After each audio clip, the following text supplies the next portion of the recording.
Hello friends, I am Dr. Abhimanyu Gupta, consultant neurologist, epilepsy, headache and stroke specialist. I am running my neuro center, that is KDH Neuro and Cardiac Center at Pathankot in Punjab, and I am also having a super specialty neuro clinic in Jammu, Okaf Market. So today I am here to tell you about epilepsy. Now what is epilepsy? Epilepsy is basically unsynchronized discharges from the brain which occur and cause abnormal body movements, frothing from the mouth, uprolling of the eyeballs, and followed by loss of consciousness. So how to diagnose epilepsy? Epilepsy is mostly a diagnosis which is clinical, but just in case if we have not seen the episode, we do certain tests to ascertain whether it is epilepsy or it was something else. So the tests which we perform are CT scan brain, MRI brain with epilepsy protocol, and EEG. So what is EEG? EEG is electroencephalography. We basically record the currents of the brain and we see any abnormal pattern of the neuronal discharge. So many people think that the epilepsy is basically something kiya karaya. So what I request is, don't go by that. It's a treatable thing. You have to take medicines for 2 to 3 years. Regular basis you take the medicine. Don't skip the meals. Take proper sleep, and yes, it can be cured. So many patients ask, what about the relapse rate? So the relapse rate is approximately 30% after completion of the medications for 2 to 3 years if you don't take proper precautions. But if you take proper precautions, the relapse rate is approximately 3% as compared to normal population, which is 2%. So it is approximately 1.5 times. So don't get carried away by the RMPs and the local doctors who keep on telling you that no, this cannot be cured, go to some Babaji, go and do Fanda and all that. No. So my dear friends, this is very much curable. Now coming to the basic thing about the anti-epileptic drugs. The epilepsy is of 3 or 4 types majorly. One is partial seizures, another is generalized tonic-clonic convulsions, third is absence seizures. The treatment differs in all the 3. You just cannot give one anti-epileptic medications for all the seizures. Now it depends on the symptomology of the seizure, how they have occurred, and the EEG pattern. According to that, we decide about the medications. About the medications, you have to give it according to the body weight and titrate it accordingly, because all the anti-epileptics have their side effects also. Side effects, we can take care of those things. Most important is its effects. The effects start coming within 72 hours, and if you take the proper medications and precautions, yes, the epilepsy can be cured and you will be out of that disease. Just don't think that it's a stigma. It's not a stigma. We are treating many patients at our center, and yes, they are doing well since last 4 or 5 years. Now, do's and don'ts in epilepsy. When a patient is having seizure, please do not put anything in mouth. Just let the seizure complete, which usually lasts for 5 to 15 seconds. Just roll the patient to one side so that he doesn't drown in his own secretions. Don't try to open the mouth. Let the seizure settle. The patient will regain consciousness. Yes, he will maybe in the post-ictal confusional state. That is, the patient may seem to be a bit confused after the seizure. That is the time you have to get him to a super specialist, neurologist or epilepsy specialist. And yes, once the medications are started, usually the seizures don't reoccur. Now, about the burden of this disease, approximately 10 million patients suffer from this disease, which are new patients diagnosed every year. So the burden is high, but patient education is low. So my main purpose of doing this talk is to tell you that please, if you see any patient of epilepsy, just guide them properly to go to a neurologist, to go to epilepsy specialist, take the proper medications, and just be out of the disease. I'm very thankful to all of you for your patience listening about epilepsy. Please help us in curing epilepsy, and let's celebrate Purple Day with fun and joy.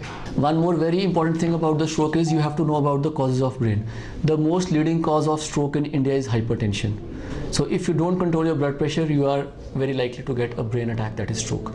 Second most common cause is diabetes, and third most common cause is dyslipidemia. So if we control these three things, that is blood pressure, sugar, and dyslipidemias. 80% of the strokes will not occur because only 20% of the patients have stroke without these causes. Yes, there are certain patients, 5 to 6% of the patients who have young strokes, which is basically defined as a patient having stroke in less than 40 years of age. In those cases, the causes are totally different. But that's not the junk. The junk is the patients who have uncontrolled blood pressure, sugar, and cholesterol. Now I'll tell you something about stroke also, what you commonly call as brain attack. So basically it is of two types. One is hemorrhagic stroke and other is ischemic stroke. In ischemic stroke, you usually get a clot inside the brain. The person gets weakness of one side of the body. He may have loss of consciousness. He may have TIA, that is transient ischemic attack. And the second type is hemorrhagic stroke. That is the bursting of the brain vessels.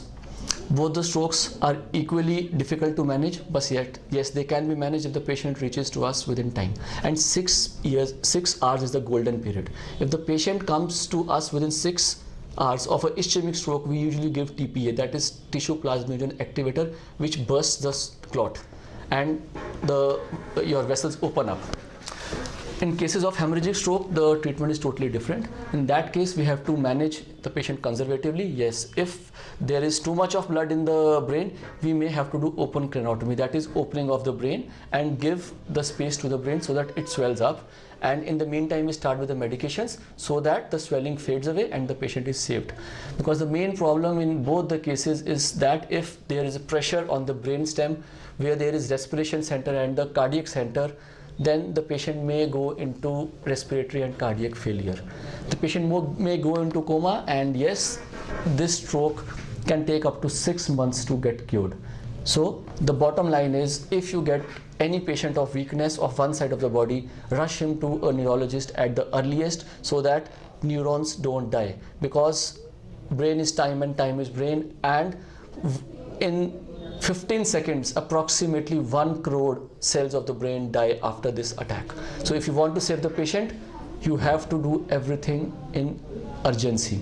Don't take it lightly. That's my advice to all of you. Any patient of weakness, just take him to hospital and start the treatment right away. Thank you. Now I'll also like to tell you something about headaches. So don't take all the headaches as migraine. That's my request. There are 4 major categories of headache. One is migraine, second is cluster headache, third is tension type headache, and fourth is secondary headaches. Now coming to migraine, it is more common in females, approximately 3 times more common in females than males. It is basically due to dysregulation of the vascular tone. So don't take every headache as migraine. It is throbbing type of vascular headache which is unilateral in presentation. It may be classical migraine with aura or migraine without aura. Other 5 types are very uncommon. Second is cluster headache. Cluster headache is more common in males. Usually eye is involved, and it usually occurs at the same time of the day each time because of the circadian rhythm which comes from the hypothalamus. The third type is the tension type headache.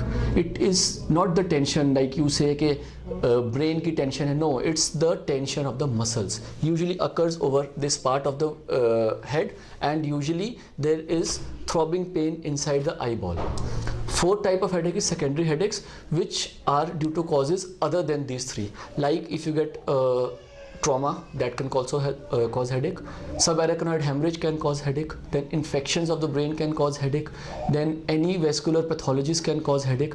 So these are all the secondary causes, like aneurysm, what you call nas phul gayi hai, that can also cause headache. So just please don't take all the headaches as migraine. So it's my request, please don't take all the headaches as migraine, because I get 90% of the patients who come to me with the self-diagnosis of migraine.